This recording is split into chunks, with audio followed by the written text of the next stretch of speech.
ভারতে COVID-19 update. সারা দেশে মোট 257টি সক্রিয় কোভিড-19 কেস রয়েছে, যার মধ্যে কেরালাতে 95টি, তামিলনাড়ুতে 66টি, মহারাষ্ট্রতে 56টি, উত্তরপ্রদেশে 44টি, গুজরাটে 28টি, রাজস্থানে 22টি, কর্ণাটকে 14টি, দিল্লিতে 5টি এবং পশ্চিমবঙ্গে 1টি। তার সাথে জানা যাচ্ছে পাকিস্তানি কর্মকর্তাকে বহিষ্কার। ভারতে গুপ্তচর বৃত্তির অভিযোগে এক পাকিস্তানি কর্মকর্তাকে পার্সোনা নন গ্রাটা ঘোষণা করে 24 ঘন্টার মধ্যে দেশ ত্যাগের নির্দেশ দেওয়া হয়েছে। 21শে মে ছত্তিশগড়ের নারায়ণপুর জেলায় পুলিশের সাথে সংঘর্ষে 27 জন নকশাল নিহত হয়। ভারতীয় মহাসাগরের গড় তাপমাত্রা 1.2 ডিগ্রি সেলসিয়াসে বেড়েছে, যা চরম আবহাওয়ার ঘটনা বৃদ্ধি করেছে। পাকিস্তানের প্রাক্তন প্রধানমন্ত্রী ইমরান খানের বিরুদ্ধে দুর্নীতির অভিযোগে মামলা দায়ের হয়েছে। এপিক টিম নামে একটি নতুন তথ্যভান্ডার চালু হয়েছে, যা জলবায়ু ও মহামারীর সম্পর্ক বিশ্লেষণে সাহায্য করবে। ভারতে চরম আবহাওয়ার ঘটনা বৃদ্ধি পাবে বলে পূর্বাভাস দেওয়া হয়েছে,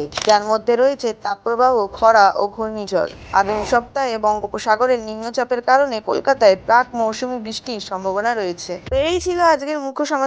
এরকমই নিউজ আপডেটস পাওয়ার জন্য চোখ রাখুন এসএ নিউজ পশ্চিমবঙ্গ চ্যানেলে। ধন্যবাদ।